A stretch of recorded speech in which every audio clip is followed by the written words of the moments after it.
order. I have a motion moved by R. Hergen, seconded by Rob Thompson. Be it resolved that the Council of the Municipality of West Grey hereby returns to open session of Council at 10:07 a.m. Any questions or comments on the motion? Call the motion. All those in favor? Any opposed? That's carried. All right. And Mark, I'll ask you to make note in the minutes that only those matters that we went into closed session were the only matters that were discussed. And there's no business arising, I don't believe, from the closed session portion. Yep. And so that brings us down to this new one again on the agenda, comment period. Is there anyone in the audience who would like to make a comment on the agenda? Mr. Townsend. I just wanted to comment on the feedback that was being passed around on Sunday and the fireworks and that whole event. And people were thrilled it was held on July 1st. I heard that more than anything else. And they just loved everything else you did. So I just thought you'd like to hear it. That's all. Can you get up more often and say that? Because it's more often is the other way around? No. Thanks very much, Steve. And I was going to say that I imagine some of the councillors will say it in their comments as well, too. It was a spectacular evening, no matter whether you were in Durham or Priceville or other parts of the community as well, too. Any other comments on anything that's on the agenda today? Very good. Public meetings, there are none on the agenda. The consent agenda. And I had one thing that I wanted to pull off of this agenda. Dang it. Oh, yeah. Okay, I have a motion moved by R. Herget, seconded by Rob Thompson. Be it resolved that items A1 to B1 inclusive contained in Part 1 consent agenda be adopted as printed, and further that authorization be given for the actions to be taken as may be necessary to give effect to the recommendations contained therein. Any questions, comments on that? Doug? Yeah, I just had a question on the source water protection minutes. They make reference to a recycle and waste project. It's on page 22. And I'm sort of curious of what that was all about. And I don't think we had anyone at that meeting, but does anyone know what that's all about, the project, recycle and waste project? I cannot. We'll have to find out, do some investigation for you and find out what that is, resolves. I mean, it's sure independent group that they share. Right. I'm not.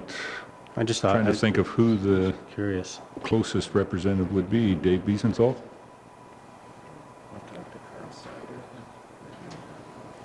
Ken Furlong lives out in Southgate. Okay. Yeah, I mean, they all So it's on page 22, Mark, page if 22, you're yep. making reference to it. Just maybe just ask the question, what that's all about. Okay, thank you. Thank you. And Monday? yeah, Yeah, I think so.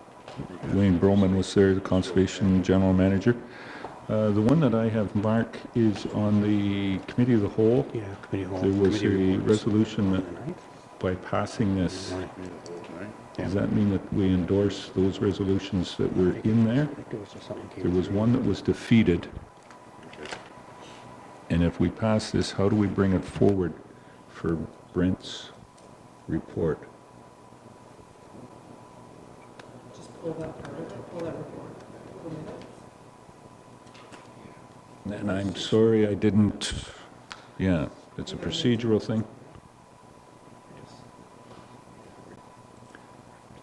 I'd like to pull that report on the OSIFA partnership application, just to pull that motion. Can we impart those in the minutes? I'm sorry I didn't get here to have that discussion with you. Procedurally, kind of putting you on the spot there, but that would work out well. Okay, Rebecca? Yes, I also had one other topic from the Source Protection Municipal Implementation Fund. It says that the deadline for that was extended to March 31st of 2019. And I was just curious if we would apply for some sort of funding. Would we have any projects that would fall under those parameters? So that might just be another question if we were going to be asking. And we'll maybe bring that up when Kerry comes in, because that was through Kerry. I know we have had funding through there before, so, okay, do that. Anything else on the consent? Questions for clarification? Seeing none, call the question. All those in favor? Any opposed? That's carried. Okay. That'll bring us down to communications from mayor and council. Anything happen over the weekend, that past weekend, or coming up in the next week or so that anybody wants to speak about? Doug, Councillor Atchison. Sure. I'll just throw my 2 cents in about the Canada Day celebrations in Priceville and in Durham. It went over fairly well. I think to go along with your question we had from the audience previous, one of the reasons I think that the West Grey has gone to the July 1st celebration is because of the funding. They used to offset with Priceville because they were fairly close together, and now because the only way they can get funding is if they have it on the July 1st. That's why they've gone back to the July 1st. So, but I don't think it's hurt the crowds too much. Priceville seems to have a different crowd, though I'll hear more about it later. But and Durham has their crowd, so yeah, I think it was great to see, and it was a good turnout, and I think it was a very good festival. So, congratulations to the Lions Club for putting that on, and the Priceville Recreation Group over there. One other thing I'd like to mention is just something coming up is the Durham is having an Arts Fest on the 13th and 14th, sorry, 14th and 15th, not this weekend, but next. And we're looking for some more artists. We're trying to get as many artists into storefronts, or at least some artwork that people can look at. And then on the Saturday, we're closing off a street and having a bit of a street dance in behind the credit union in the town parking lot and along that street. So there'll be some activities going on, and there's be a band playing, and the Lions Club is helping out with looking after the drinks and the barbecue at that time. So I'm looking forward to that, and hopefully people will come out and support. It's a bit of a fundraiser for the Heritage Walkway Bridge also. So looking forward to that. Thanks, Doug, for that update. Anything else, Rebecca? Yes, just to carry on with upcoming activities, the 14th and 15th, the Horticulture Society is having a garden tour, and all the tickets are out, and beautiful design on the pamphlet even. So hopefully you can get out and go for a tour of all the beautiful gardens that are blooming this time of year. Tonight I have a recreation meeting, just of topic. They're getting ready for the August Family Ball Tournament, so it's a couple weeks off yet. Sunday's events, Canada Day, was wonderful. The Lions did a great job. We started off with the Catch the Ace drawing, and the ace has still not been caught. Tickets are sold out.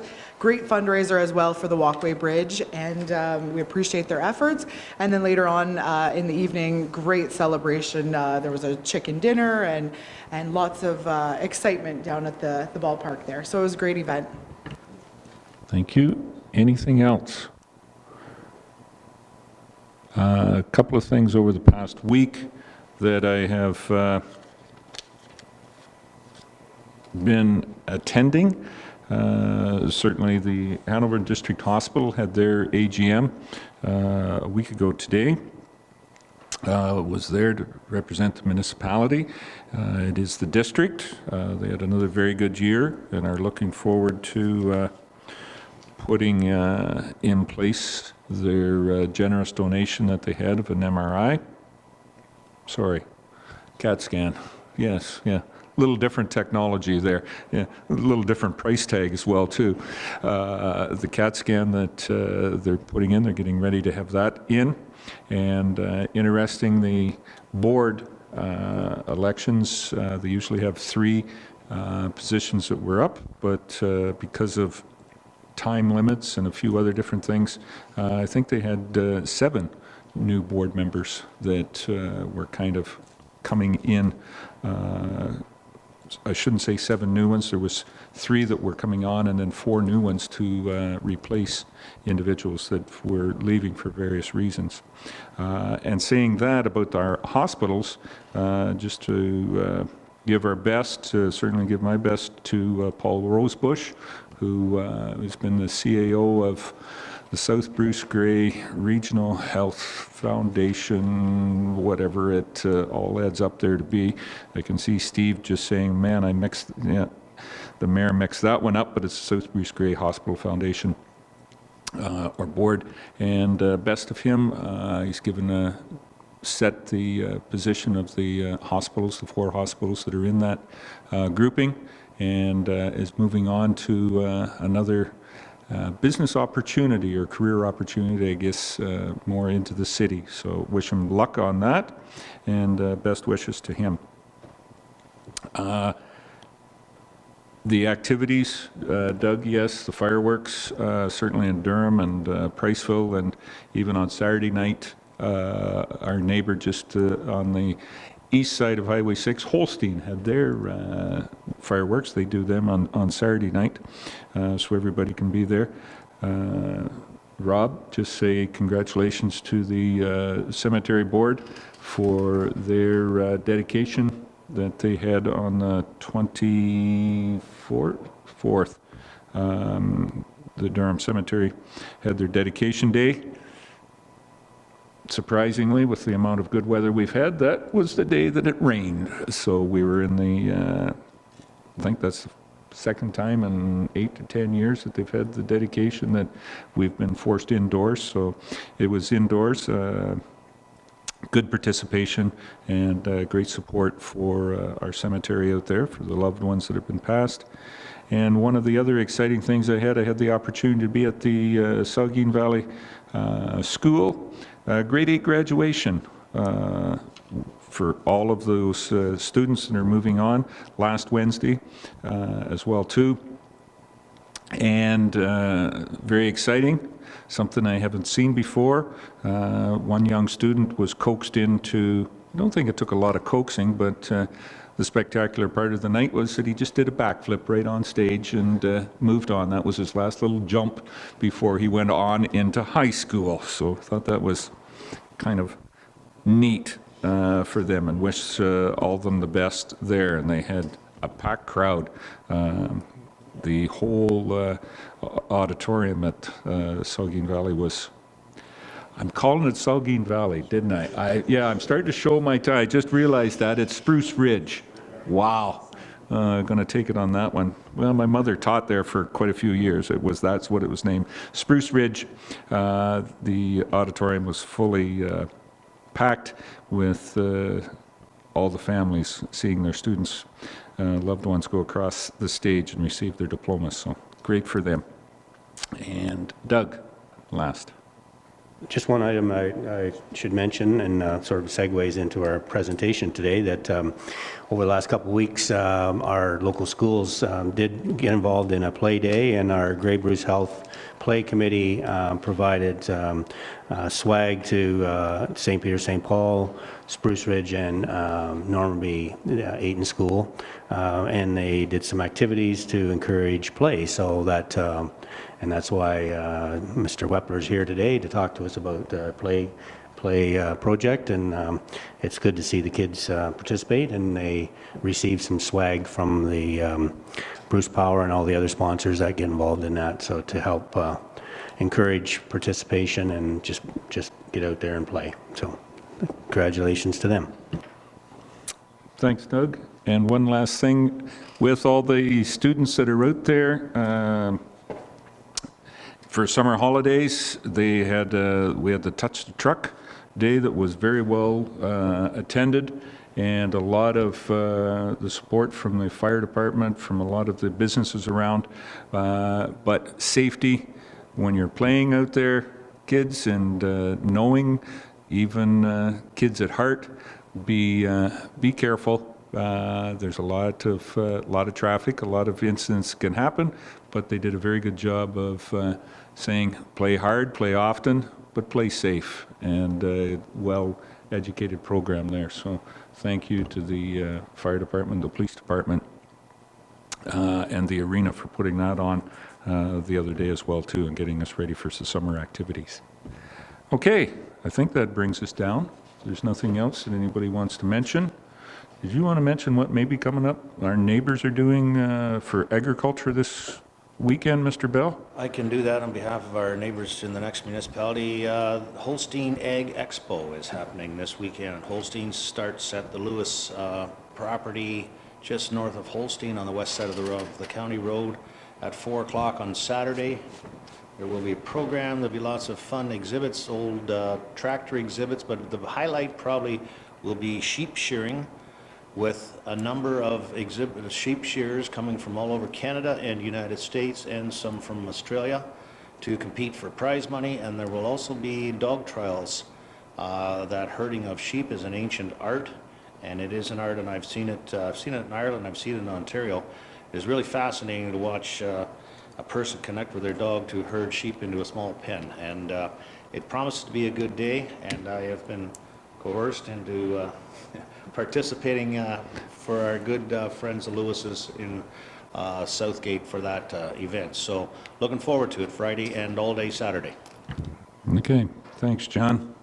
And I know there's a lot of participation. It may be held in Southgate, but most of the participants are going to be from West Grey, where agriculture was in Grey County #1. Okay. All right, thank you. And at this time, we do have a presentation this morning. Jason Wepler is here from the Grey Bruce Health Unit to give us an update on Play Bruce Grey progress report. And welcome this morning, Jason. You were able to jog down, were you, today? I made the jog down, yep. Nice warm day for it. Yeah, lovely. You've done very well. I know that Jason does participate in the Colleen Luntz Memorial, or the West for Youth run in Newstead, and congratulations on some of your victories there. Thank you, Mayor. Well, getting across the finish line anyways. Jason, the floor is yours. Thank you. Thank you, Mayor, members of Council, for the opportunity to speak this morning. I will be brief. I just wanted to provide an update on our Play in Bruce Grey physical activity strategy, which Councillor Hutchison mentioned earlier. This is a program that is our regional physical activity strategy that covers all 17 municipalities across Grey Bruce.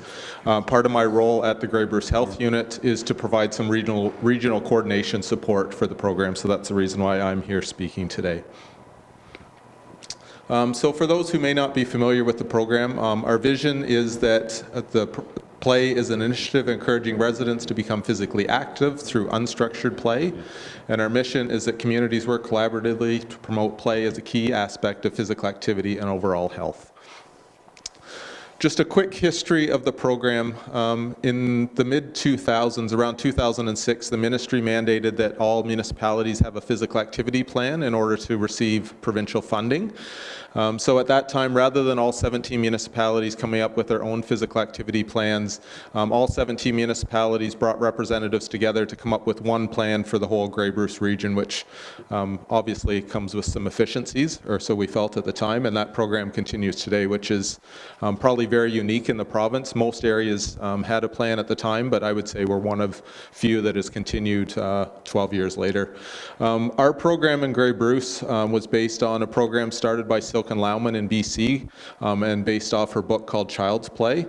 The program launched in June of 2007. Silken Lauman came to an event at the Hanover P&H Center. We bussed kids in. They did a whole bunch of games and play days. And then we had elected officials sign the Play Charter at that time, affirming their support of the program moving forward.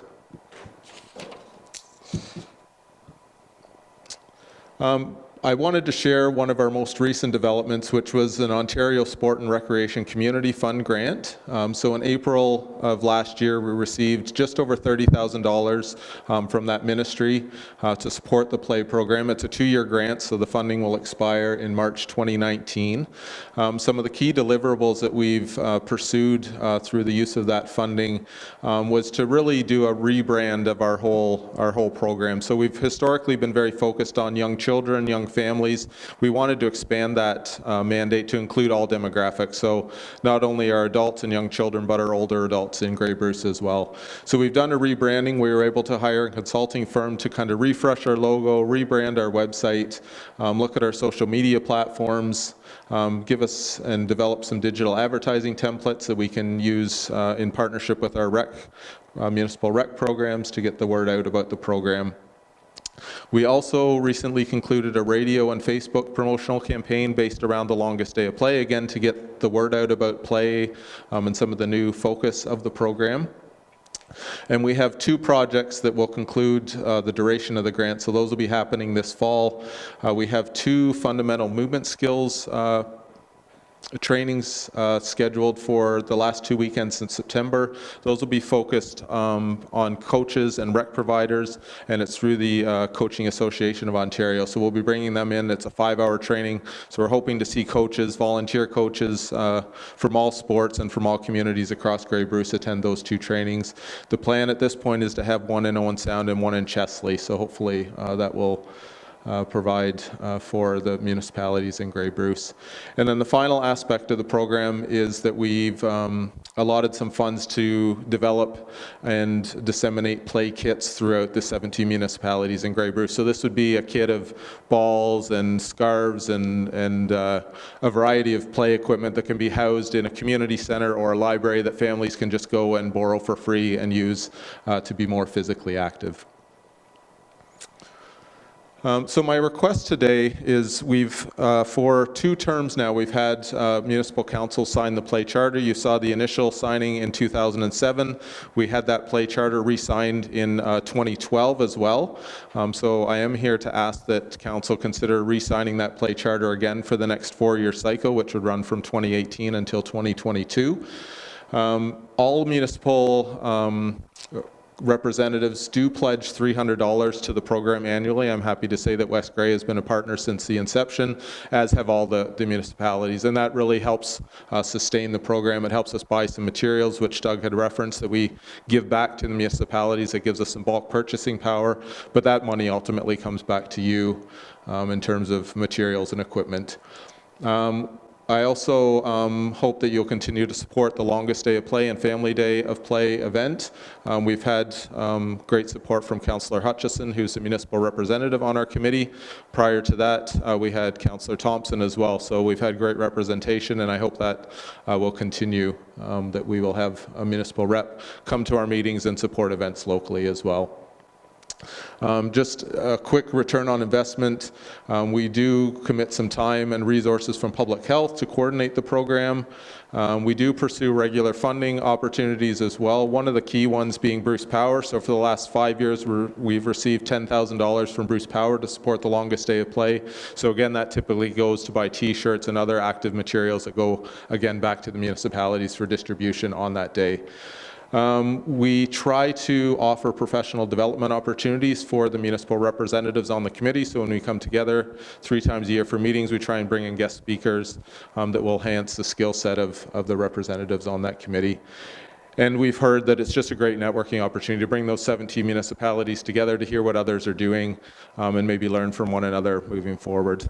So I have brought the charter with me today. I will leave with the clerk for your discussion after the meeting, and I'm happy to take questions. Thank you very much, Jason.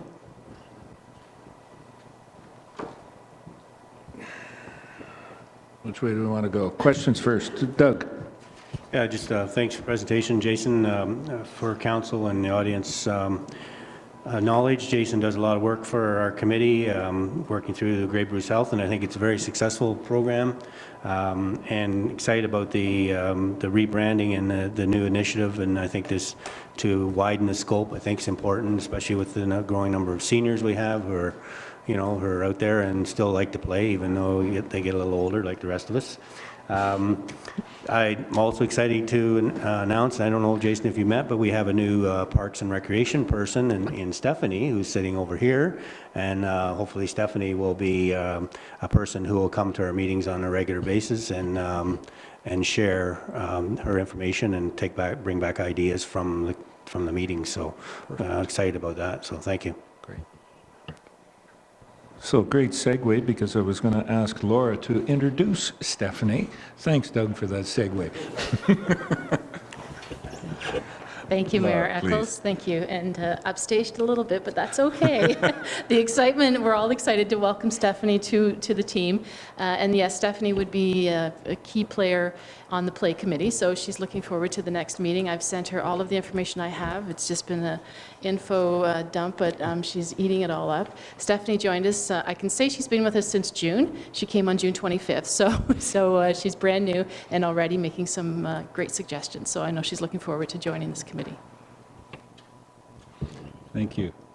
Rebecca, question, and then Beth. I do have a question. If you happen to find grants or opportunities for money and stuff that don't exactly fit your situation, being the regional coordinator, would you be able to filter those down to our recreation department? Yeah, absolutely.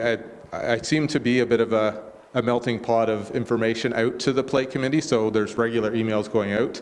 And if there are opportunities that I see that don't fit the collaborative as a whole, I do share those down to the municipal rec folks on the committee. So yeah, anything that I would have Stephanie would see that I feel might be suitable for a grant for a lower tier municipality. And then my only other thought would be the 8-and-ball tournament is coming up. Do you happen to have any extra swag for that? Or was that all finished up on the longest day of play? We did distribute it out unless Doug happened to keep any from the schools, but I'm guessing it probably has all been distributed. No, we did give it all out. So, Okay, good. Yeah, it was more kid-oriented sort of thing, but something to keep in mind. I hope with Stephanie on board that we maybe make some changes, tweak it a little bit in terms of how we do things. A lot of municipalities do actually plan different things on the longest day of play and during the winter the other day. So I'm hoping that we can maybe do some of that, and that will help. And the other thing I just wanted to mention, that I was a bit of an anomaly being on this committee because I was the only councillor on the committee. All the other municipalities sent rec people like Stephanie. So this is, I think, a step in the right direction for us. Staff. Bev? I must say that when this first came out a number of years ago, I kind of laughed and thought it was ridiculous that we had to set up a committee to get kids to play.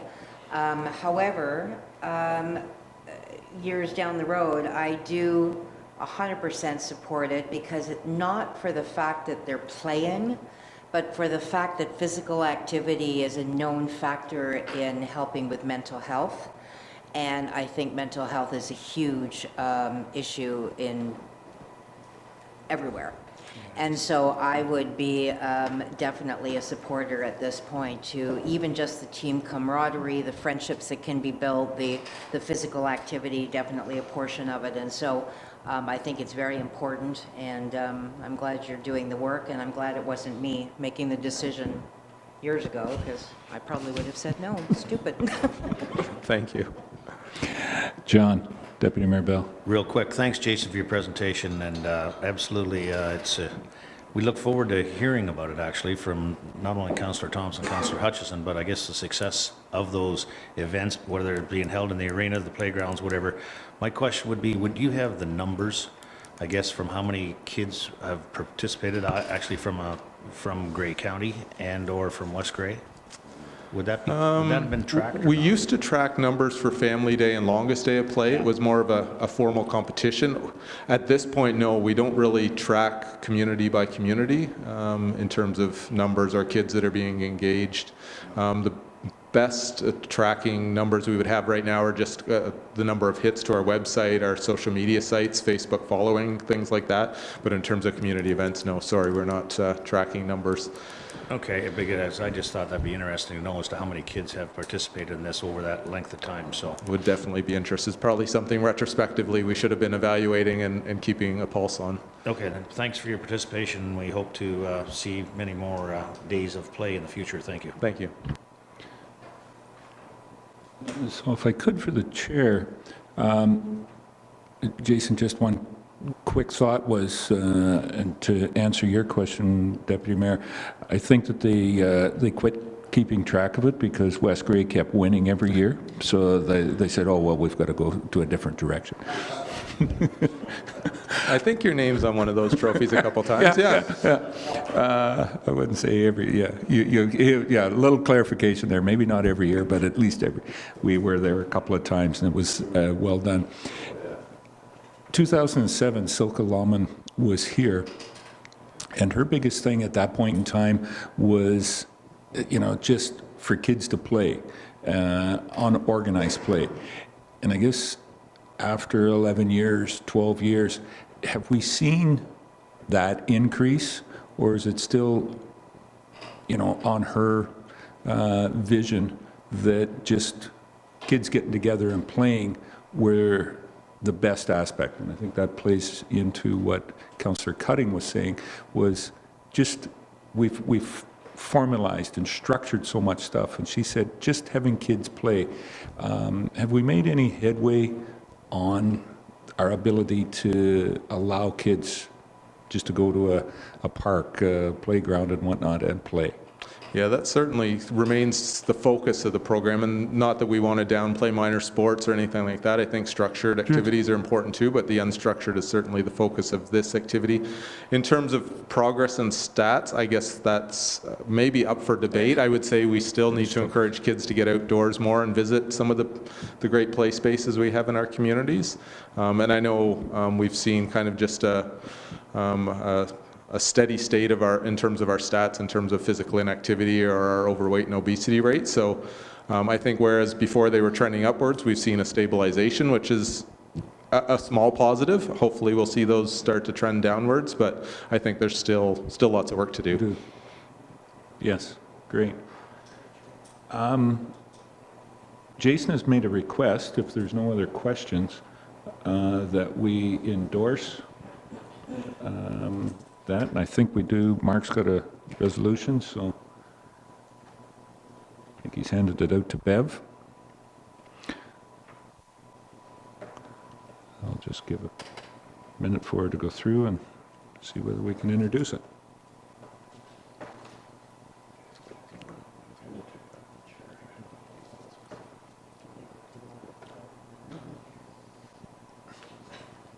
Probably should.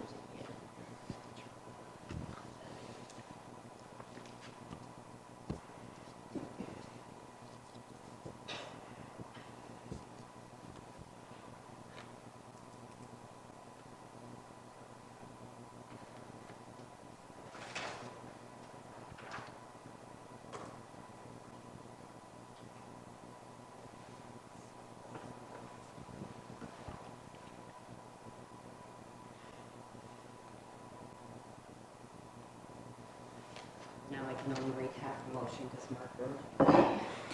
Ouch.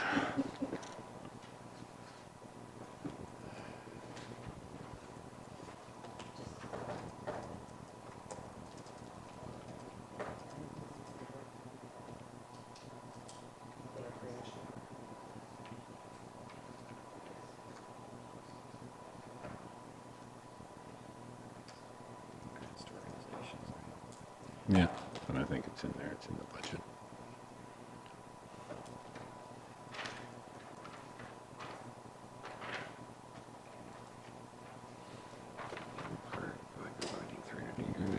Yep.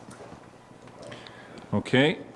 Have a motion moved by Bev Cutting, seconded by R. Herget. Resolved that the Council of the Municipality of West Grey hereby acknowledges and supports the importance of the Play in Bruce Grey Municipal Charter 2018-2022, and further that the Municipality of West Grey will continue to support and promote physical activity for all community members in partnership with the Play in Bruce Grey initiative, in part by providing a $300 per year $300 per year to play in Bruce Grey. Any questions or comments on the motion? We're fine with that? Thank you. Covers what you're looking for, Jason? No questions on the motion? I'll call the question. All those in favor? Any opposed? That is carried.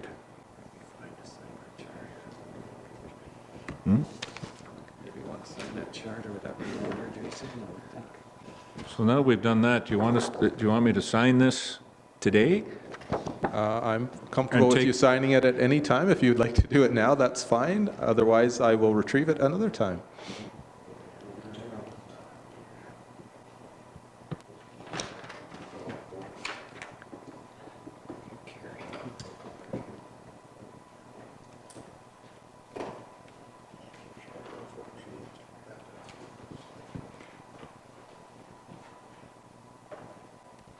Who's got their cell phone so that they can take a photograph? Come on, somebody's got to have one here. Huh? Harry will bring in the camera. Yeah. Are we the first ones to do this? You are the first ones.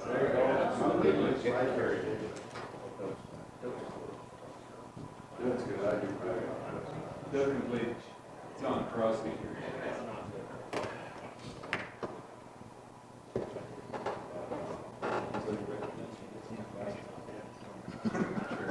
Thank you very much. Thank you, everyone, for your time.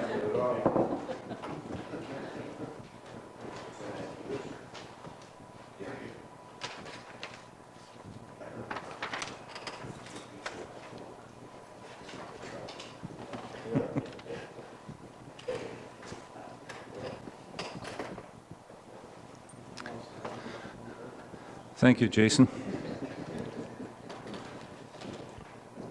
Okay, I guess that gets us down then to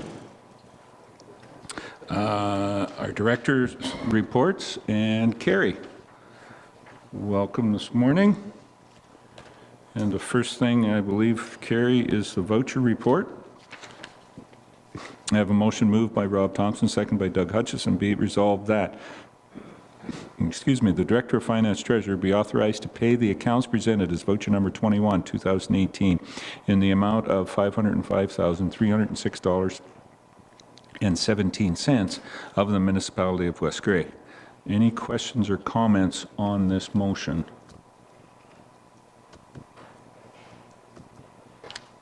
Seeing none, I'll call the question.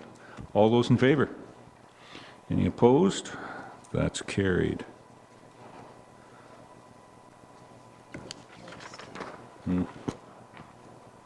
Okay. Then I think that was all you had, Carrie, but there was one question that came up earlier on the consent, and Mark and Laura said Carrie will have the answer for you when she comes in. Rebecca, go ahead. In the source water protection minutes, there was some notation about the source protection municipal implementation fund that had been extended until March 31st of 2019. I didn't know if we had any projects that might fit under that. We have a contract with the Grace Sauble Conservation Authority for implementing our source protection, the inspections and that type of thing. So that's, we've also used it for some signage, wellhead signage, things like that, but that's what we've got. So is that for a future project, or that would be? We have a 5-year contract with Grace Sauble, so we've been using that each year for implementation of that project. Any idea how much? Just off the top of your head. $25,000 a year Okay. and change. Very good. Okay, thanks. Okay, all right, thank you. Okay. Now, Carrie, if you could stay with us, because I think there's some implications. Was there anything else, Carrie, other than, does anybody need a timesheet to hand in? This is the start of the month? Yeah. That one, okay. All right, then we'll go down to the Director of Infrastructure's report. And I believe, Laura, you're going to, our director is off on holidays, but had left this report. We had some discussion at Committee of the Whole, and Brent felt that there was some new information after that motion, and that was the motion that I wanted pulled from the Committee of the Whole report for some of the reconsideration before Council approved that motion. So, Laura, are you going to give this one? Thank you, Mayor Eccles. Yes, I'm on duty, so as you know, noticed in the report, Mr. Glazier has indicated that there's been more information that would be helpful for council in making this decision. We should partner. Am I not quite testing? Is that what I did? No. If council would like to reconsider the direction about partnering with Minto on an application for this grant. The road condition is continuing to deteriorate, meaning that this road is now elevated in our priority as well. I know that the town of Minto has it as their top priority to mitigate further damages to this road and any liabilities. So the report is there as it is. There's been more information. I would support partnering with the town of Minto. They've had great success in the grant applications, and I think they'd be a great partner for us to be. We pay now or we pay later. That's basically where we're landing. Okay.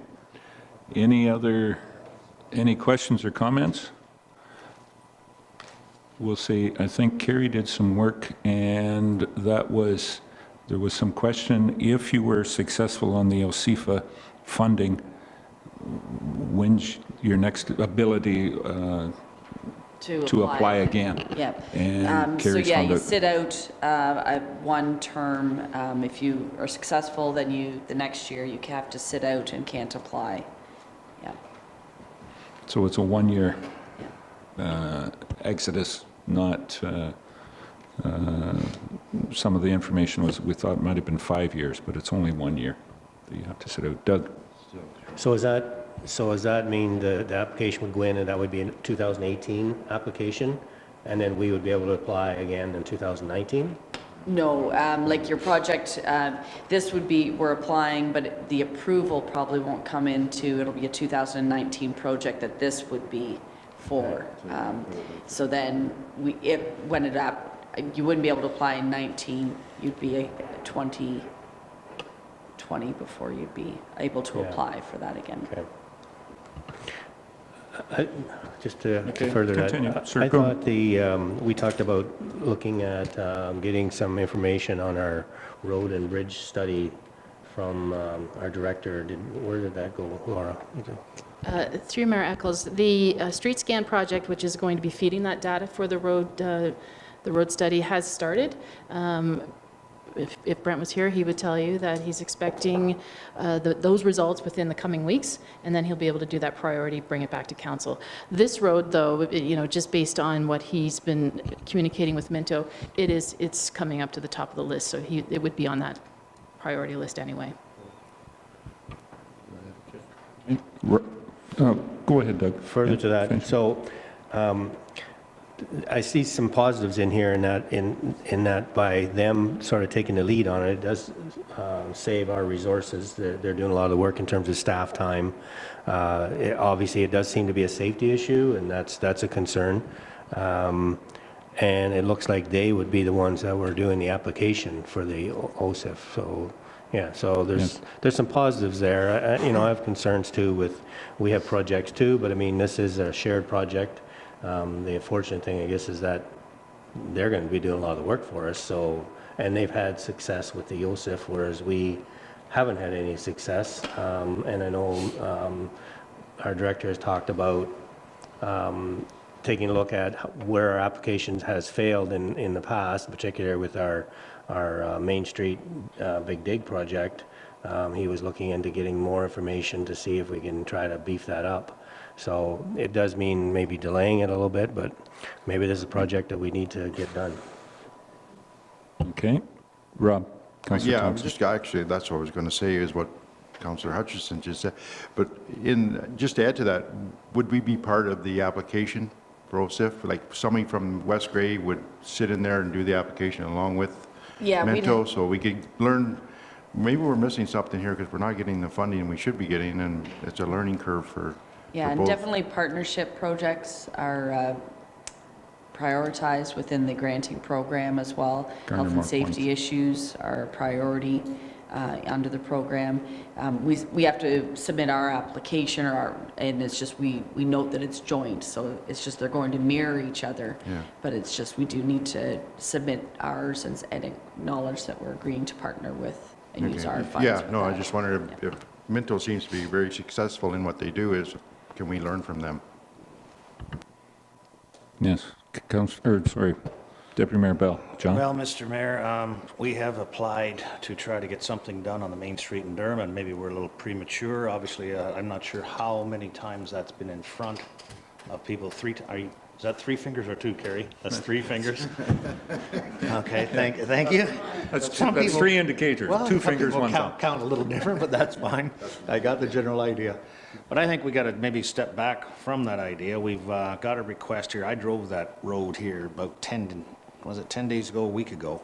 And yeah, it's bad, and I'm not exactly sure where there is a worse one right now in West Gray because of the alligatoring that's going on, the wheel tracking, all the patches. Yes, they have a little better track record than we do in that respect, and maybe we could learn from them. If it means going out of the process for a couple of years, maybe that's what it needs to get the Durham Street back online, because I'm certainly in favor of doing that. But I think this is an opportunity that we can get this done. I am in support of it, and I will support it again. Okay. Anyone else? Doug? And one other thing that said in that application, that it wasn't going to affect our tax base. It wasn't going to hit the levy, this project. Well, that's the idea behind it is the OSIFA funding would, there will probably be a little bit, certainly won't be all of it, but it could be up to 90% of the funding for this project, projected at $2.5 million, could be covered under the OSIFA funding. So, yes, considerably. Bev? If it comes back at less than 90% funding and it's going to hit the tax levy, to the tune of 30, 40, can we opt out at that point? Or once you accept it, then you're because it's joint? I'll put it this way. It is Minto's top priority. I've spoken to a couple of elected officials in Minto, and this is their top priority project. They've done the big dig in Hairston, doing a big dig right now in Clifford. The Main Street, Hairston was closed down a few years ago. Clifford's closed down right now. This is their next project that they're looking at as their main project. They maintain that part of the municipal boundary road. It's on their project. Quite frankly, they're going to do it. And we're into it for 50%. So, we can try and get the funding here from OSIFA and get it done, or the other option is when Minto goes ahead and does the project, we'll be getting a bill from Minto saying we need 50% of the funding. Somewhat, maybe, yeah. This idea, so you're going to see some results. Doug? Just a thought when you mentioned about their success with Hairston and some of the other big dig projects, maybe if we get into this and we're sitting down doing this application, it might be a good time to say, oh, by the way, can we have a look at your application for your big dig and see how it matches up with ours, because we weren't successful, you were, so maybe we've missed something. So I think it's a good opportunity for us to pick their brains a little bit and get some more information, so. Yes. Rebecca? So I was going to say that we did discuss this at Committee of the Whole. The discussion there was much more around having our own priority of what bridges, what roads needed to be done. I'm happy to hear the street scan data has already begun. That would take about a month still. And this application isn't due until September, is that right? September? There is just a squeaky little bit of time in there that we could have our road data back and be able to complete an application. It doesn't leave a lot of extra time. I would prefer to have the asset management report back. However, this is good information that Brent has brought back since Committee of the Whole. So the traffic count information, we had talked about reducing even the speed limit through that section, but that doesn't seem to be able to cut it. We're talking about bridges here that also need to be redone. Anyway, I do think that this is an opportunity to learn, and that being said, we would be able to benefit in other ways down the road as well. So we would have to postpone the big dig, but maybe that gives us the time to prepare a little better and to have that bumped up application information. So that'll be it. Okay. Doug? When we do the street scan project, would it not take into account the shared roads? So this road would be on that survey, would it not, or that information? So that would give us further information, especially if we can get it back sooner rather than later, right?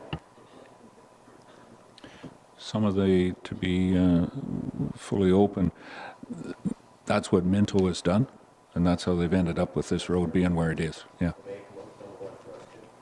Yes, I think it's pretty much the same aspect.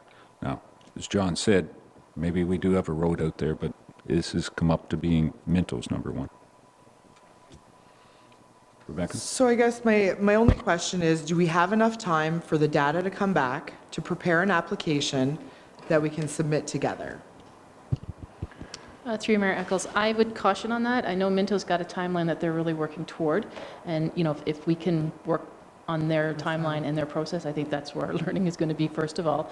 I wouldn't want to rush the street scan data because No, we we need want it that for the bigger planning than one road. Right. So if it works out, that would be lovely, but I wouldn't want to, hang my hat on that.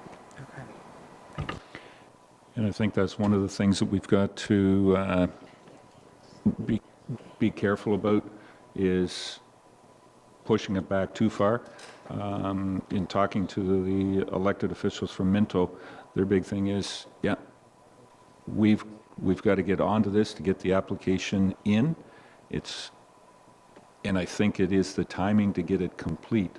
They've got to start on it. They want to start on getting that application ready within the next week. Bev? It only makes sense if we're going to get 50% of the bill to do the application with our partners and get the road done. If they're going full steam ahead with this, we'd be fools not to, because we're going to get stuck with the bill and we're going to have to pay, and it's going to have to come out of somewhere. So let's get the application in, let's choose this, agree with our neighbors, and let's get it done and get some funding and go from there. Okay. Anything else? Do have the resolution. Rebecca? So if we are not successful in this, then we revisit the idea of this being a priority for this year, or it continues anyway as a joint priority? If it's not successful, if the funding portion isn't successful, We'd revisit the entire project. then I believe that Minto wants to, figure out some way of financing it, but they do want to go ahead with it. Yeah. So there will be. So other we are vendors. committing to this project regardless of the money or not? Of Well, as I the said, funding yeah. from the government? The funding that I think, yeah, we're definitely committed to the project because we're committed to working with our partners and they work on that portion of the road. The same as we have work on some other portions of it and say to the, we've been given the responsibility to keep it up to our partners, whether it's Grey Highlands, whether it's Chatsworth, Brockton. Not sure we have any with Brockton because we got the county line goes down with them. So then to But carry, I certainly guess, Greyhound, just to Southgate. understand that we actually have enough money for infrastructure for this year that's unbudgeted so far to complete our portion of this I project. believe that this is a start date for 2019. Teen. So Construction. 2019 budget. This is a Okay. 2019 construction project. It's Correct. just trying to apply the grant, for the grant in 2018, but the construction season won't be till 2019. Yep. Okay. All right. I have a motion moved by John A. Bell, seconded by Rob Thompson. Resolved that the Council of the Municipality of West Grey hereby approves submitting a 2018 OSIFA application in partnership with the Town of Minto for upgrading the Minto-Narnby Town Line from Grey Road 10 to Grey Road 3, covering approximately 6 kilometers, with a total estimated cost of the project being $2.4 million. Mr. Bell wants a recorded vote. I'll ask if there's any other questions on the motion. Rebecca? So we would be committing next year's budget, next year's council to this budget expenditure. Okay, just to clarify. Yep, the expenditure. Okay? Deputy Mayor Bell? Yes. Councillor Cutting? Yes. Mayor Eccles? Yes. Councillor Herger? Yes. Councillor Hutchison? Yes. Councillor Thompson? Yes. 6-0, resolution is approved. Thank you, Mark.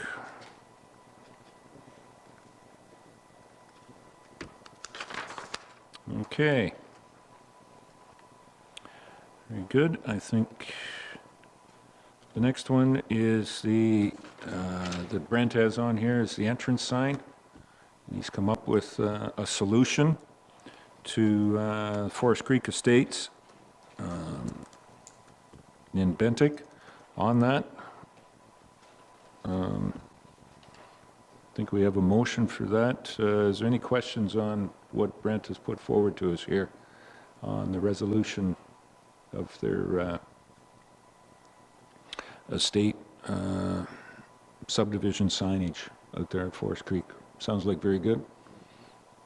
Motion is there if there's no questions. Get that signed, Rebecca and Bev.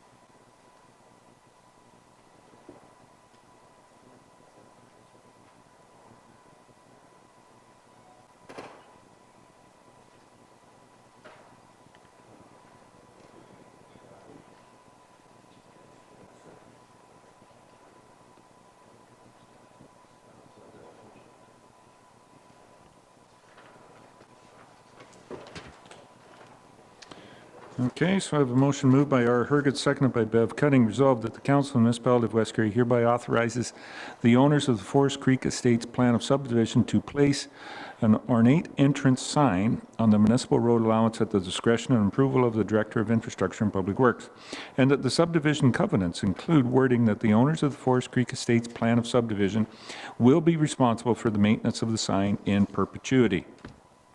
Any questions or comments on the motion? Bev? I can't remember whether Brent addressed this, but when it's put on municipal property, if there was a car accident, a rollover or something, and they hit that sign, is West Grey responsible, or is, I don't know, like, is West Grey then liable for the placement of that sign and what's happening to it? Or what would happen to the people, or? I'm sure we'd get drawn into any legal battle if there's, Yes, should comes without such a saying. thing occur, they cast a wide net. Right. And we usually get drawn But into is it anything. up, is it increased because it's on municipal property?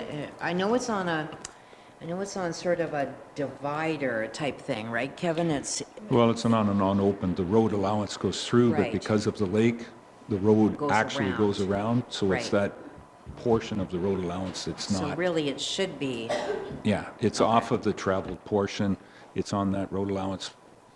From my understanding, to get to it, you're going to have to, yeah, you're going to have to travel off the travel portion of the road considerable distance. Yeah, 75 feet or more.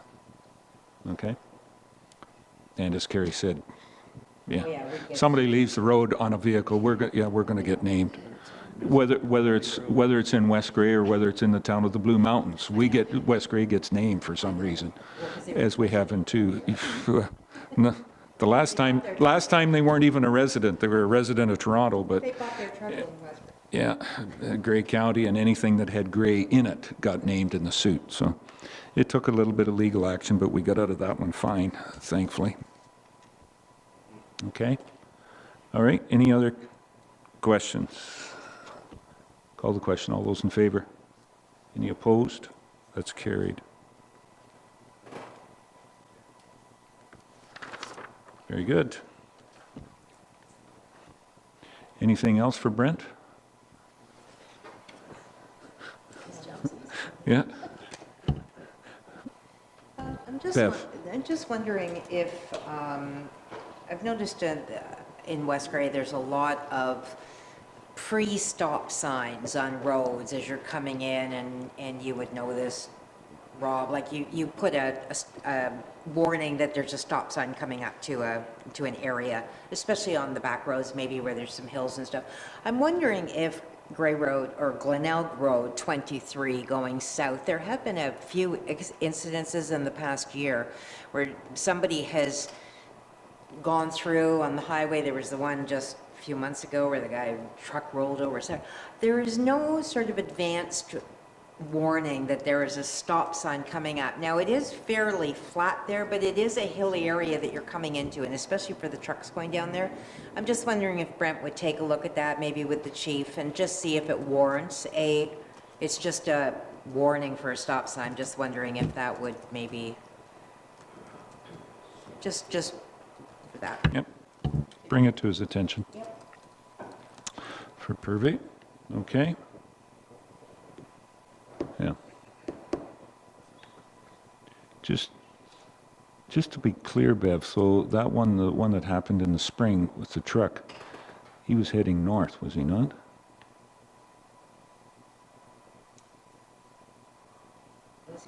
He was coming down, I thought he was heading north, coming down the hill on, yeah, that's on the that is the county portion. It's still, yeah, he's going through there. But the last one was, but it just doesn't hurt to take a look at it, obviously. Take a Yeah. look and see if he thinks it's more. Yep. Okay. All right. Got that little bit for not much work from when Brent comes back from vacation, and he'll be fine. We'll write it on 30 pieces of paper so we can. I'll just write it on one and stack it on 29 blanks. Okay. All right. We just. On to the clerk's report then. If that's it for infrastructure. And the clerk, the request from the heritage designation. Mark. So council did deal with this matter on the June 18th council meeting. Resolution was forwarded or submitted and entertained, and at that time it was tabled. The council wanted to get the clerk obtain some references from Wayne Morgan, heritage planner, and then also to determine if what extent of work he had with Carnegie Buildings. This again is 3 quotes were received for the completion of a heritage designation report for the former Durham Public Library building, being a Carnegie building. So again, Wayne Morgan, heritage planner, was the lowest quote, and I did.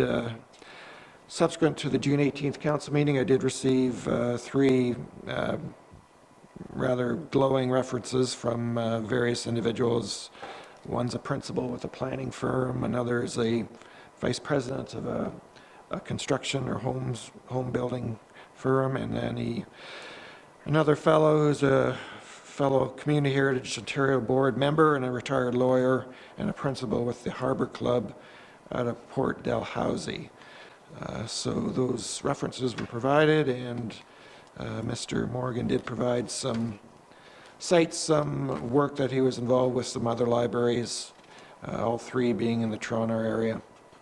So I don't know if there are any further comments or questions from council.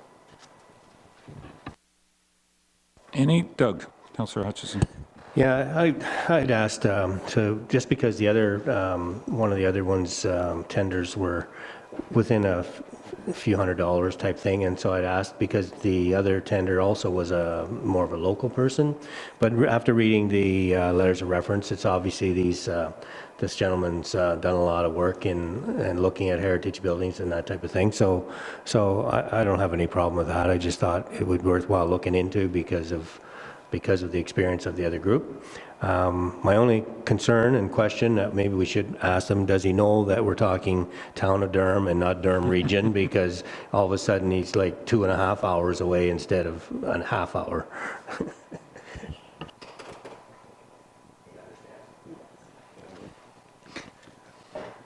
He's like everybody else that's 2.5 hours away. Every Friday he finds out, yeah, he knows exactly where Durham, Ontario is. Mark? So if council wishes to entertain Resolution 188 of 18, which was tabled back on June 18th, and a motion to lift that resolution from the table would be in order, and then that resolution can be submitted. Entered. Okay. Mr. Bell and Ms. Hergert. Go this way to start with. Go ahead.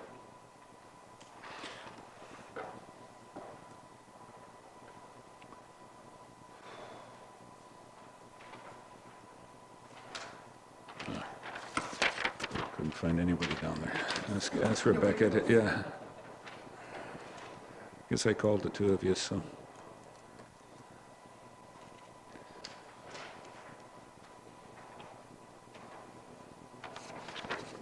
Thank you, Mark. So I have a motion moved by John A. Bell, seconded by R. Hergert. Resolved that the Council of the Municipality of West Garry hereby lifts Resolution 188-18 from the table. All those in favor? Any opposed? That's carried.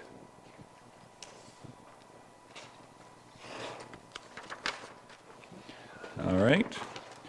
So 188-18 was a motion moved by John A. Bell, seconded by Rob Thompson. Resolved that the Council of the Municipality of West Garry hereby accepts the quotation in the amount of $4,050, including HST by Wayne Morgan Heritage Planner, for the preparation of a heritage designation report pursuant to Section 29 of the Ontario Heritage Act and Regulations 9-06 for the former Durham Public Library Carnegie Building, subject to the provisions of proof of adequate comprehensive and commercial general liability insurance, adding the Municipality of West Garry as an additional insured, and submitting a clearance letter issued by WSIB to the satisfaction of the Municipality of West Garry. Any further discussion on the motion? Call the question. All those in favor? Any opposed? That's carried. Okay. Anything else? Any questions of the clerk? Then I believe we're on to... Oh, go ahead. Go ahead, Rebecca. One of the bylaws that I'm passing back just there was the Durham Ball concession stand. Anyway, I actually have been in some discussion with Mr. Lawrence, who looks after the Ayton concession stand, and that is to be renewed. So I'm just bringing it up again that maybe we could have some sort of dialogue with him and get that agreement in place as well. Okay? Ayton Normandy, the Ayton, yeah, arena contract.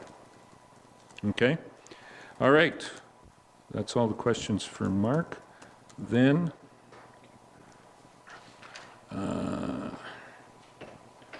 get the right bylaws here. We're down to bylaws from 75 to 80. And the first one is moved by Bev Cutting, second by R. Hergert. Be it resolved that bylaw number 75, 2018, being a bylaw to approve and authorize the execution of a concession booth lease agreement between the Municipality of West Garry and the Durham Diamond Project, Durham Minor Ball, Be now read a first, second, and third time, passed and numbered, and that the said bylaw be signed by the mayor and the clerk, sealed with the seal of the corporation, and be engrossed in the bylaw book. Any questions or comments on this motion? Call the question. All those in favor? Any opposed? That's carried.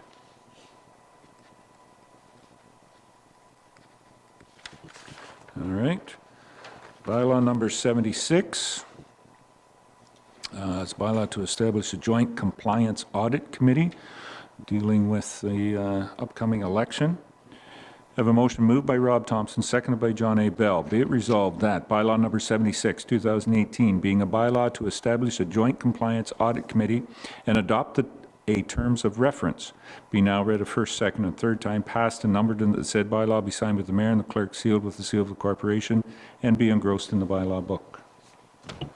Any further questions on this? It was come as a recommendation from Committee of the Whole to prepare. Call the question. All those in favor? Any opposed? That's carried.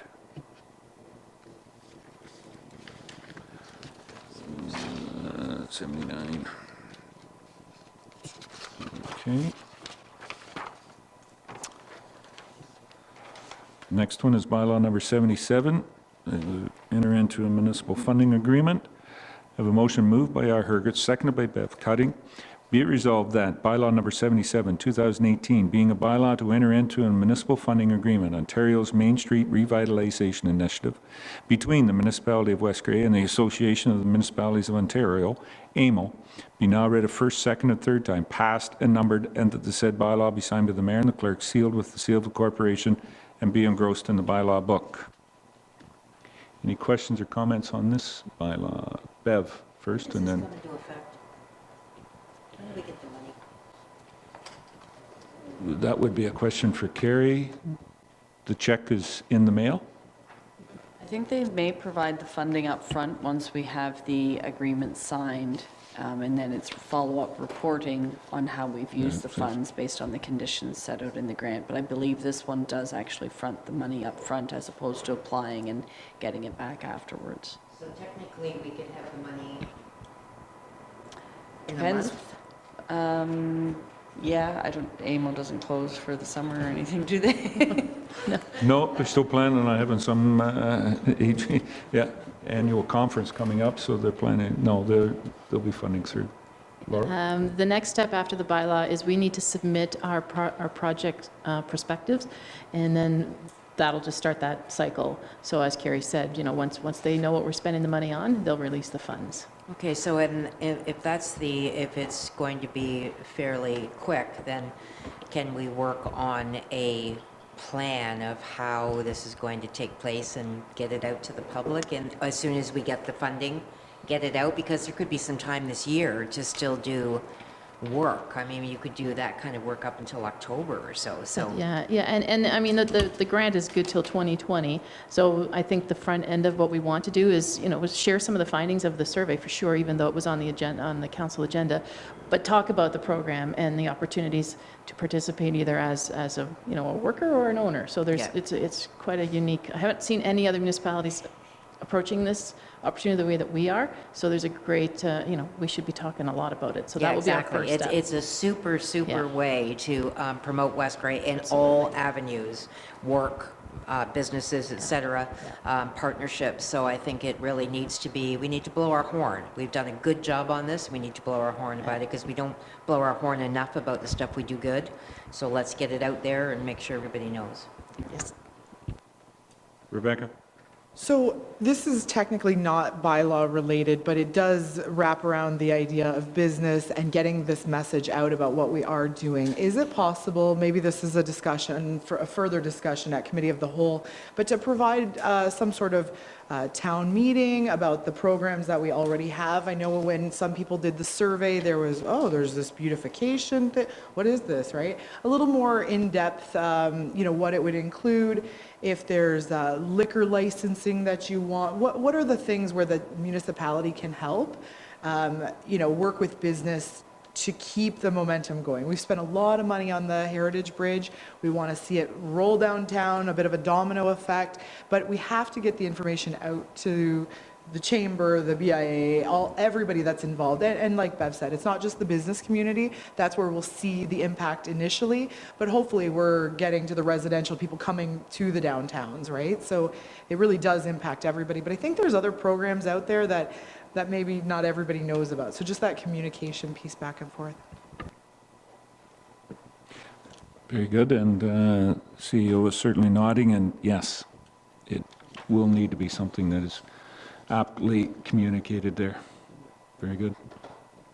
And whether it's a public meeting or, and what we found on the survey that we did through, I think it was it SurveyMonkey that we did those ones through? Yeah. Okay. All right. Any other questions? Call the question on the motion. All in favor? Any opposed? That's carried.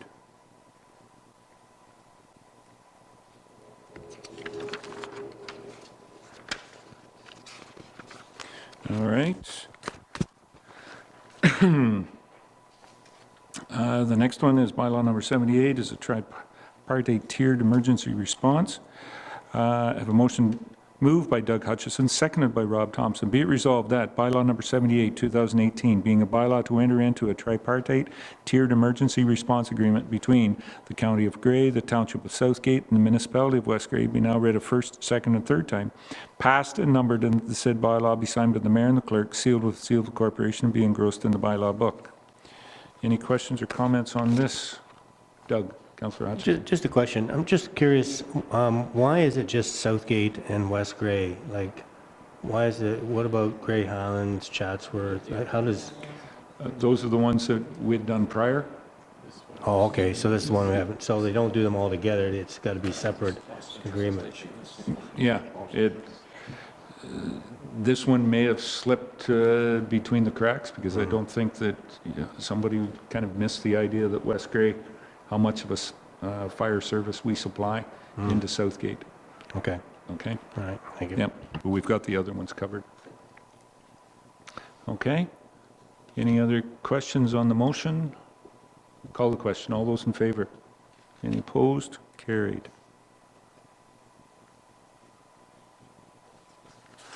All right. Bylaw number 79 is fees and charges.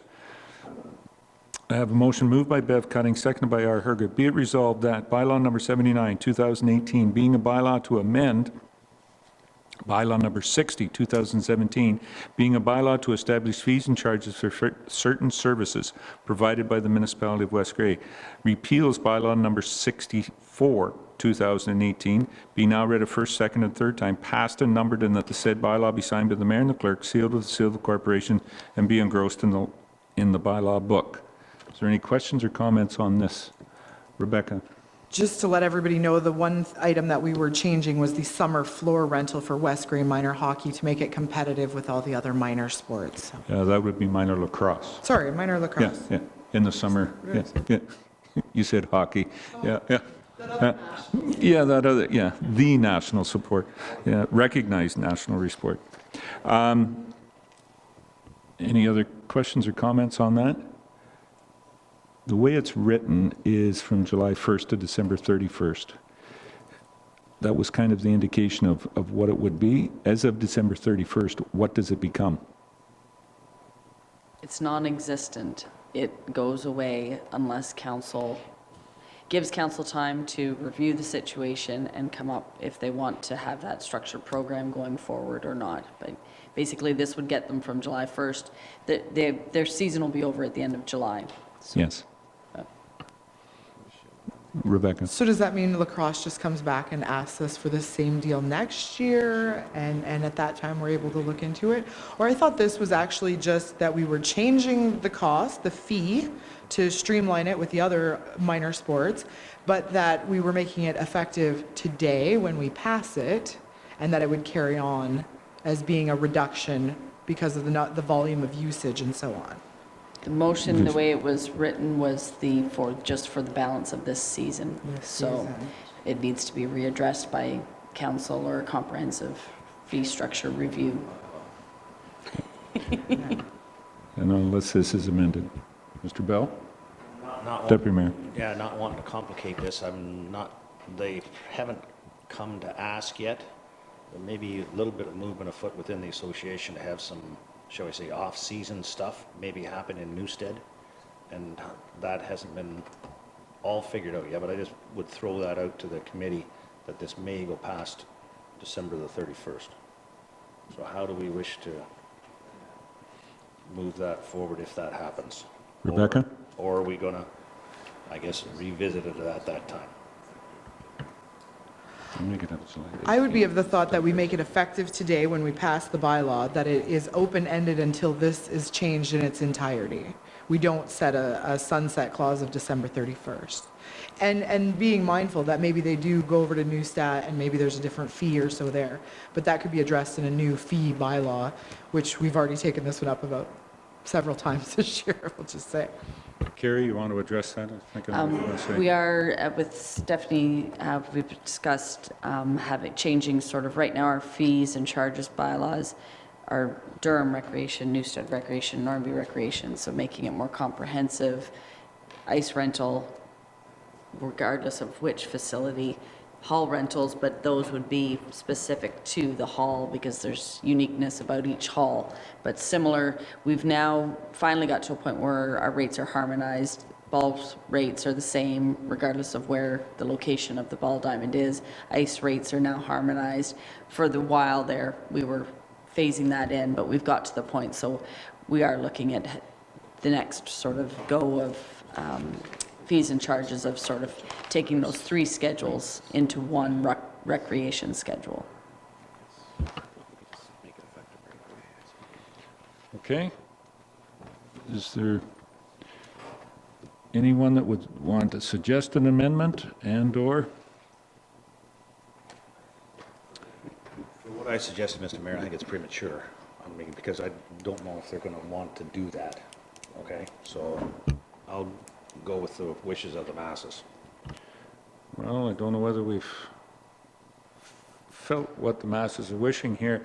My only thing is if they're going to put a business plan together, you know, do they have any idea?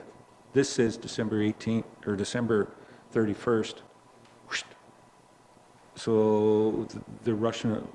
What is our floor rental for 2019? You know, means we don't know. That's why I was making the suggestion. Rebecca? I believe the intent of this, the purpose of taking this up at all, was that we were streamlining minor sports so that they had a reduction if they were utilizing the facility more frequently than any other group. So I believe for them to be able to budget for next year, we've got to be able to say, this is the amount, or if we have some comprehensive review yet this year, then this whole bylaw changes anyway. Yep. So you're making a slight amendment just to say that effective July 1st, the West Grey minor lacrosse rate for floor rental is $41. Yes. Yeah. Yeah. So if we took Just out take the out December 31st, yep. And we can look forward to Stephanie's review of the, Is that? The mover and seconder, Bev and Rebecca, is that friendly enough amendment? So we'll have the bylaw as amended, okay? So then this bylaw is as amended, the 31st, December 31st, 2018 is taken out. It's just effective July 1st. Okay? Any other questions? Seeing none, call the question. All those in favor? Any opposed? That's carried.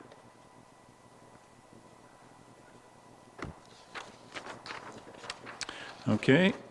Bylaw number 80 is a confirming bylaw. I have a motion moved by John A. Bell, seconded by Doug Hutchison, be resolved that bylaw number 80, 2018, being a bylaw to confirm the proceedings of the July 4th, 2018 council meeting, be now read a first, second, and third time, passed and numbered, and that the said bylaw be signed by the mayor and the clerk, sealed with the seal of the corporation, and be engrossed in the bylaw book. Any questions on the motion? Call the question. All those in favor? Any opposed? That's carried. There we are, Mark. Yeah. Okay, any new business? Mr. Bell? Well, I have one little piece that should have been brought up a little earlier, Mr. Mayor, but I did just get this in a text from our lacrosse friends, since we were just talking about. On Thursday night at 6:30, there's going to be a tight game in Durham, and then 7:30, there's going to be a Pee Wee game in Durham, and then at 8:30, the Old Sound Midgets are going to play against Fergus. So if you want to see a fast, shall we say, slightly agitating game of lacrosse. Is there any other kind of lacrosse game? If I don't know how many people have watched lacrosse, but it's certainly, you need to be in good shape to play lacrosse, and it can be a little bit rough and tough. But Old Sound has a pretty good team this year, so they've consented to come to Durham, play a game, and show everybody what older lacrosse is about. So look forward to some participation from people in West Grey for that. Doug? Just wondered, Deputy Mayor Bell, should we get that on our sign, maybe, to advertise for them? Just to let them know? That'd probably be a good idea. Who do we speak to since our sign person is gone this week? We'll find someone. Thanks, Laura. Yeah, there's backup. Good. Okay. I do have one, came through late last week that I got this. AMO stands for Canada and Ontario on NAFTA. And AMO is looking for support resolution on the NAFTA negotiations with the United States and Canada and Mexico, and I think we've got them down there. So I'd like to introduce that, AMO's put it out there for all municipalities as a support resolution, because from their figures, 80% of all Ontario's exports go to the United States, with Ontario being the partner of half of all American states on exchange of goods. So I'd like to, that would be a notice of motion, right? Direct motion, sorry, direct. Yeah. To introduce that. Is there any questions on it before we introduce that? Comments? Go ahead. Bev? Can we build a wall and just deal with Mexico? But it makes a long tunnel down to the Rio Grande.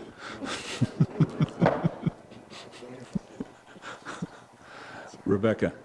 So having studied just a tad bit of foreign policy, NAFTA is like you've mentioned, Kevin, it's very important to Ontario, it's very important to Canada. NAFTA itself might be renegotiated. There's still some opportunity for bilateral agreements, and that being nearly as good as a NAFTA agreement, a trade agreement of that caliber. So anyway, let's not lose hope on NAFTA altogether. And Christina Freeland has been a great representative of Canada, speaking all three languages, and Mexico having a new president this year, or this week even, right? So there's a lot of changing pieces to this, but overall, this is a good reaffirmation that we are committed to NAFTA and our economy runs on some sort of trade with the U.S. And happy Independence Day, happy Canada Day too.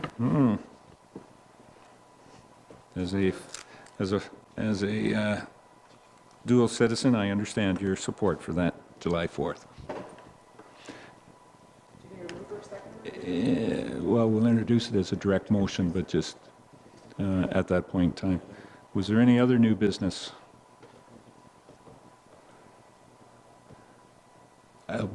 Rebecca? So this last weekend, I've had lots of interaction with people commenting on the parks, the flowers. Where are the flowers? Is this all the flowers? So I just would like that communication to get out. Maybe just an update from our parks representative would be best. Also, just curious if where we are on the budgeting. Have we spent what we thought? Are we way ahead? Do we have any room to buy more flowers? The flowers that are out look phenomenal. The budget, we've spent about $9,000 so far this year, is what we've paid for. So 9,000 out of the 52,500? Yeah. And of that, for the pollinator gardens, is that coming out of the Mighton Butterfly Landing Reserve? Or is that coming out of the 52,500 budget? I'm not sure where the Parks Committee was, the Mighton Estate Reserve needs to be used just for Durham parks. Okay. Okay. Similar to the Anna Hare Estate Fund is only used at Newstead, right. just because those were requirements of the estate donations at the time. They're So restricted. I'm not sure what all the specifics of the Parks Committee, where their pollinator gardens I think were. the pollinator gardens are probably coming out of the flower budget. 9,000 seems very small, but that does not include at this point any of your staff time, your truck rentals, or your mulches and bills that come in. As you're buying, bills come in. So that 9,000 is just what has been submitted at Yep. this point. It doesn't mean that it's not, they haven't spent 40,000. So just think that there's, 40,000 left to buy flowers. That's completely wrong. The Parks Committee has done a fabulous and complete job in 3 of the communities.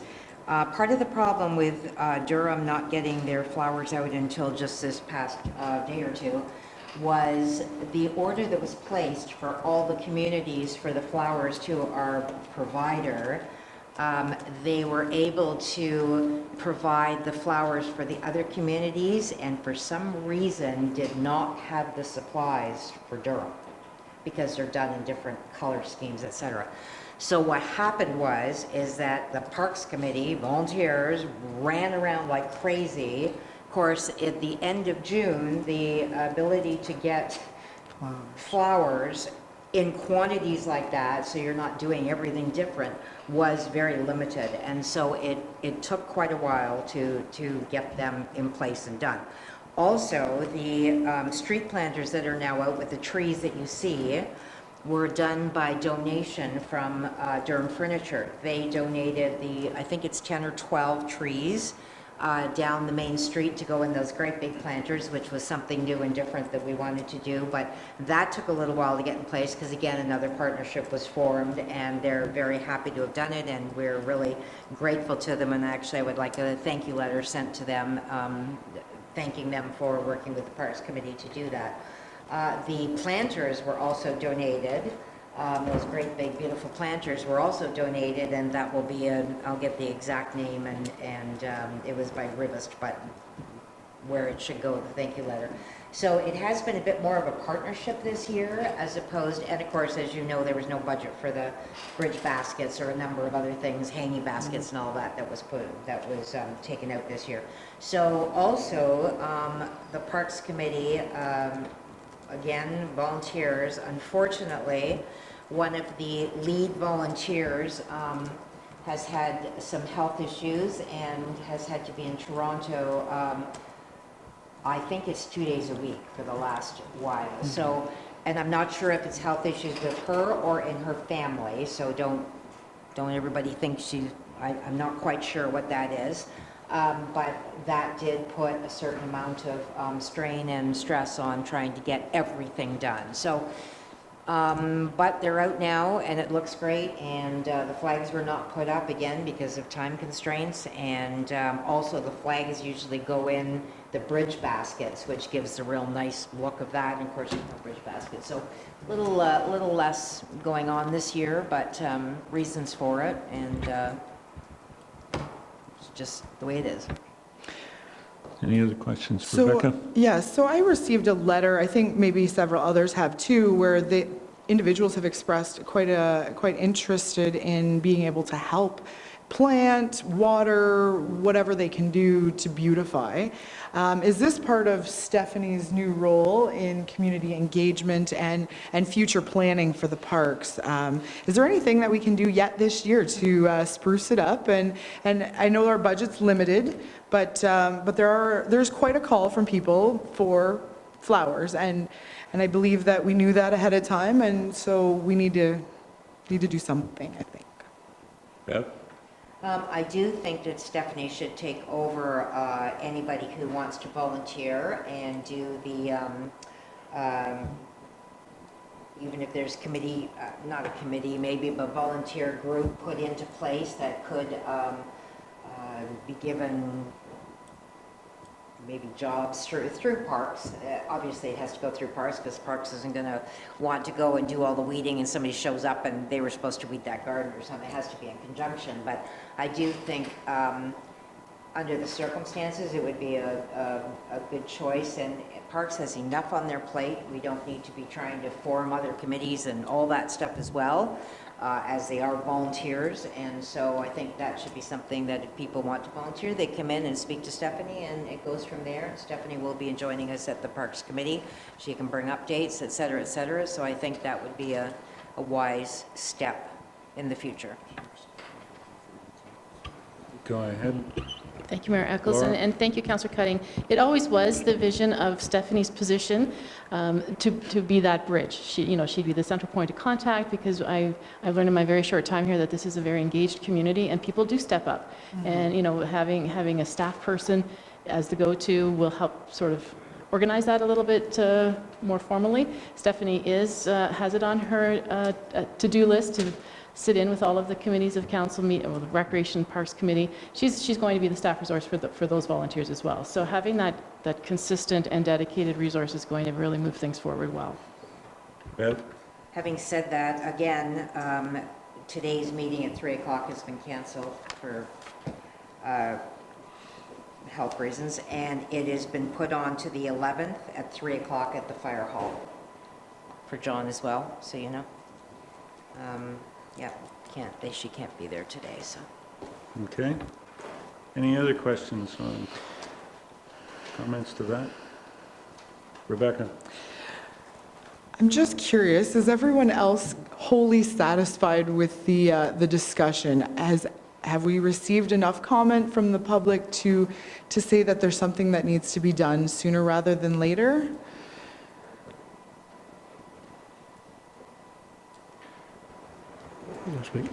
Doug, Councillor Hutchison. Well, I think people were concerned because the flowers didn't get out, especially before our Canada Day celebrations, and so there was concern with that.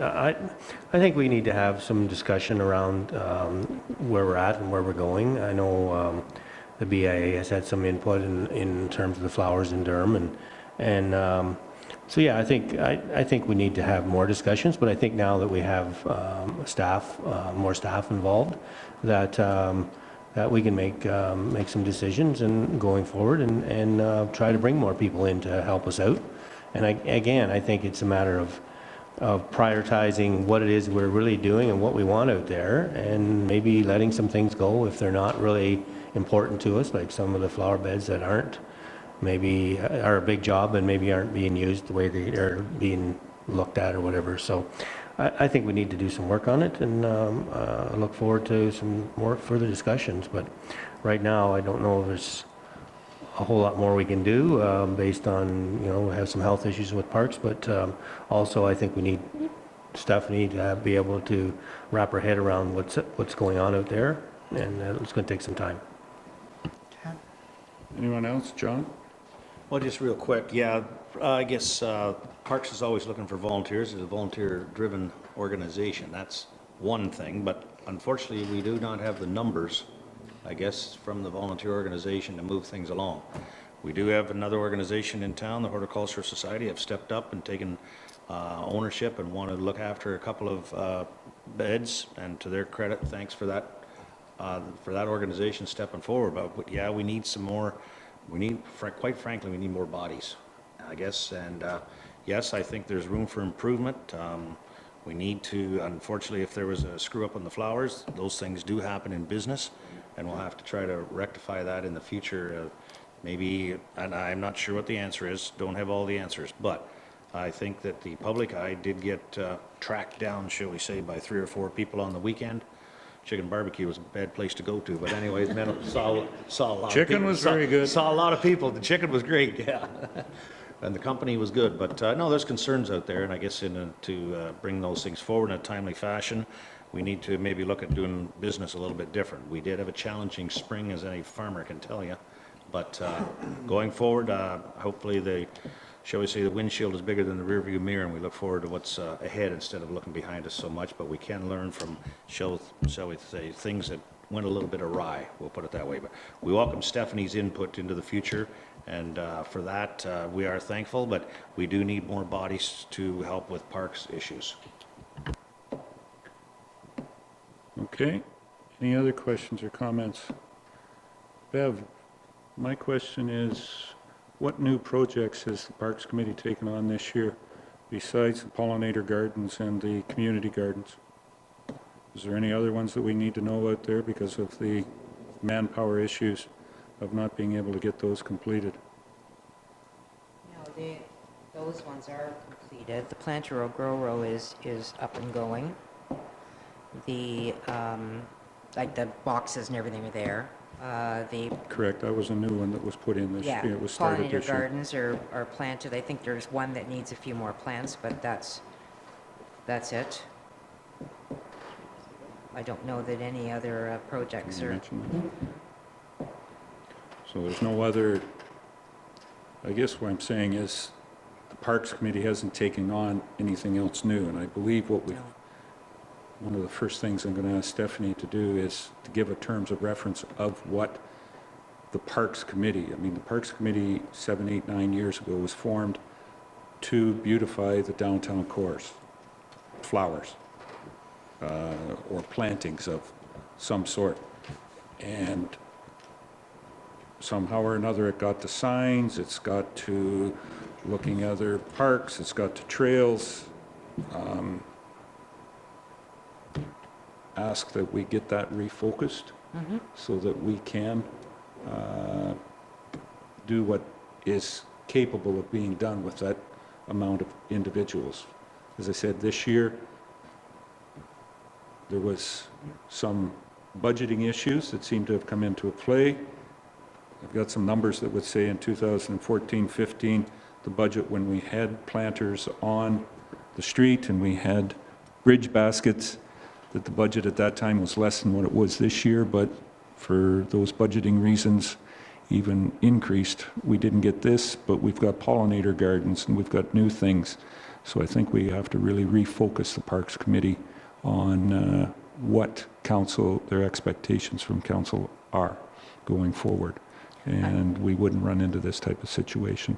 I agree, but at the same time, if you're going to do that, then you also need to form committees to continue with things like trails and a number of other initiatives, because those are really appreciated by the public. So you can't just, I don't believe that you can just stop doing whatever when they're done by, again, volunteers at a free charge. I think we need to have somebody that is able to go out and get the volunteers and the free materials and things like that to continue working in those areas as well.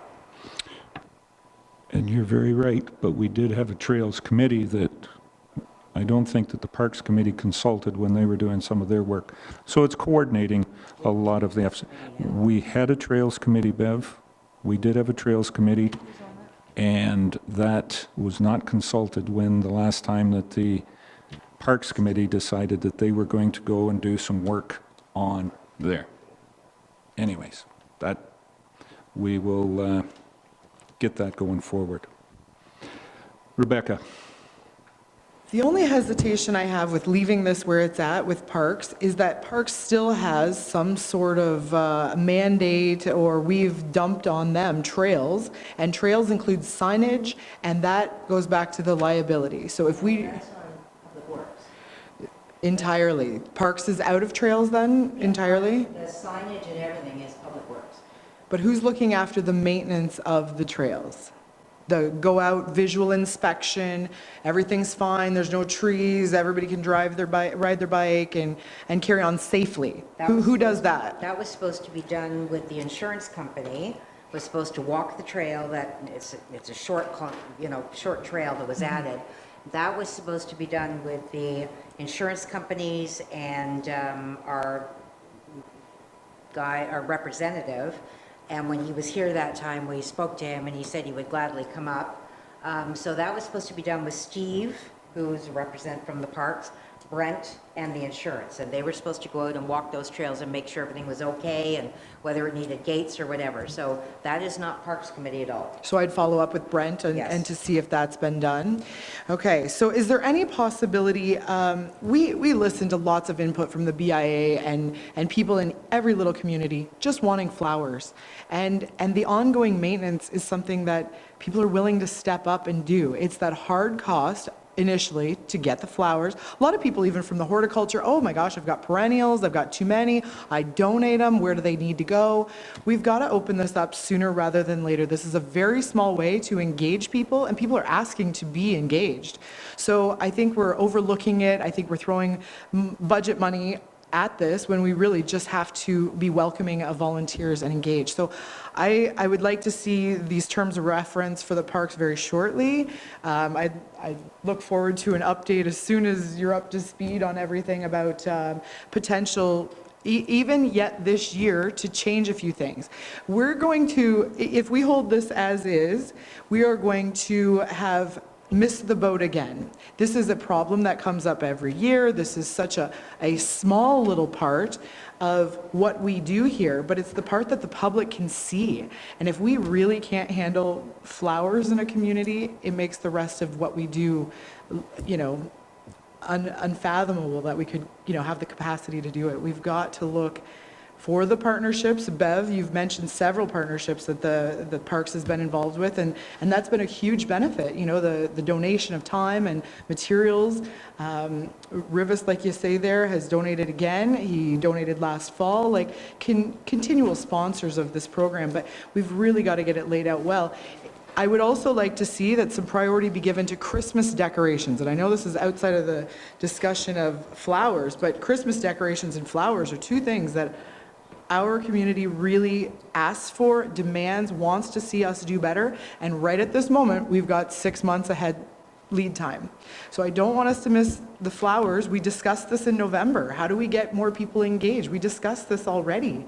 And here we are, July, we don't have the flowers planted. You know, and no fault of the volunteers, for gosh sakes. Thank you for helping. We just actually need more. So I don't want us to get lost on the Christmas decorations either. We got to plan ahead. Laura?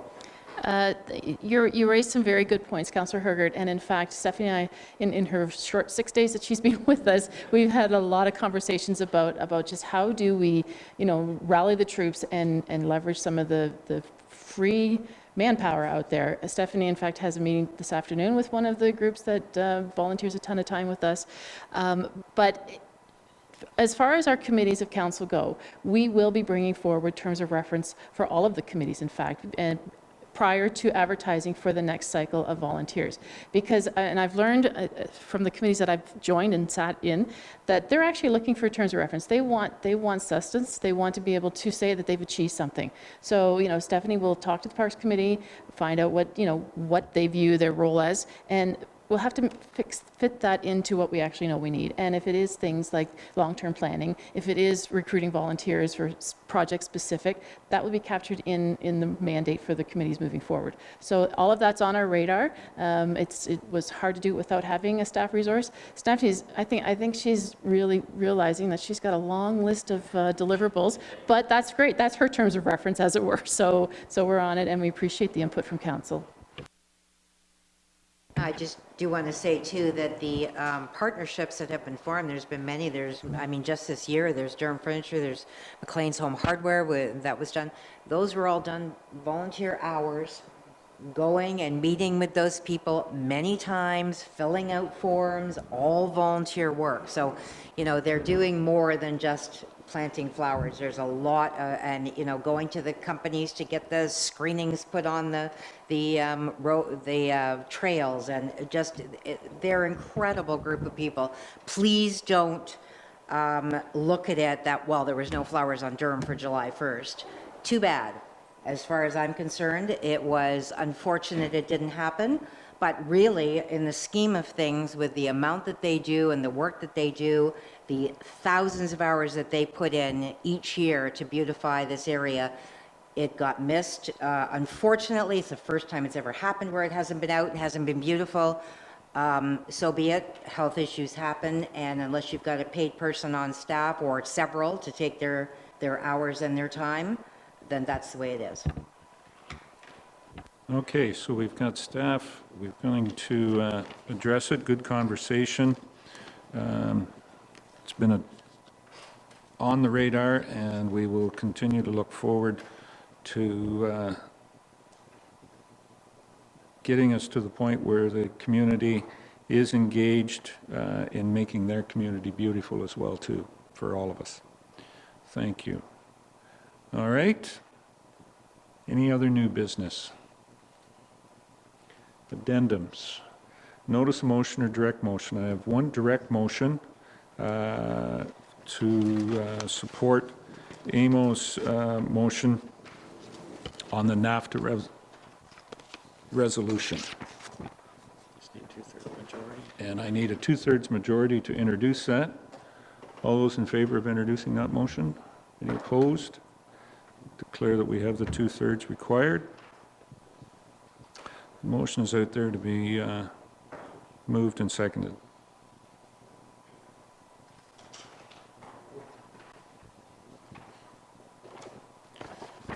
So I have a motion moved by John A. Bell, seconded by Doug Hutchison. Whereas the North American Free Trade Agreement, NAFTA, governs nearly every aspect of Canada and the United States economic relationships, including manufacturing, agricultural, resource industries, and services, where about 80% of all of Ontario's exports go to the United States, and Ontario is the top trading partner of half of all American states. Whereas even minor changes to the established trade relationship between Canada and the United States could have significant consequences for the workers, consumers, and governments on both sides of the border. And whereas Canada's and Ontario's economic future and the continued well-being of communities and their local economies depend on free and fair trading relationships based in the current future trade agreements. Therefore, be it resolved that the Ontario municipal governments, represented by the Association of the Municipalities of Ontario, AMO, stand together with the federal and Ontario governments in their efforts to protect Canadian jobs and local economies. Resolved that AMO will work with the province of Ontario to support the interests of municipalities and communities affected by trade disputes and during ongoing trade agreement negotiations. Resolved that AMO will work with the Federation of Canadian Municipalities, FCM, to ensure that Canada understands the municipal impacts affected by trade disputes and during ongoing trade agreement negotiations, and be it further resolved that the Council of the Municipality of West Grey hereby supports AMO's resolution.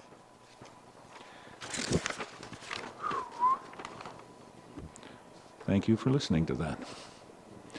Any further discussions or questions on the motion? Call the question. All those in favor? Any opposed? That's carried. Thank you for that.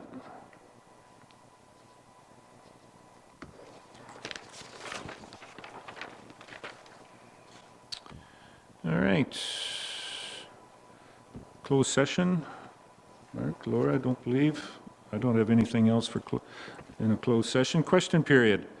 This time we open it up to anybody in the audience who would like to ask a question concerning anything that was on the agenda. Steve? Beth? All right. Adam? Carrie, Stephanie, you two are staff. You don't get a chance.